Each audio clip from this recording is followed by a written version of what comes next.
তো বাঁধাকপিটা হয়ে গেল। কিছুটা বড় বড় বাঁধাকপি পাতা দিয়েছি।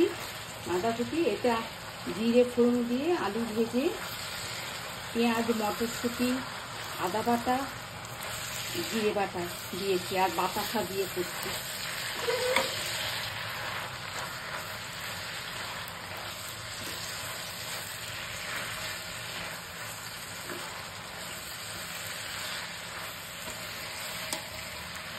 দেখো কালারটা কত সুন্দর এসছে।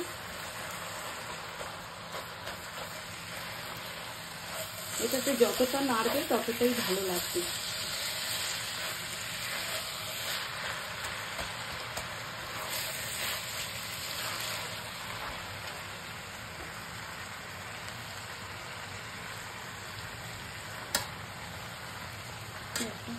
দেখি আলু, হ্যাঁ আলুও মাখনের মতো গলে গেছে। একদম ঘাটা ঘাটা হলে ভালো লাগবে না, একটুখানি ক্রাঞ্চি থাকবে।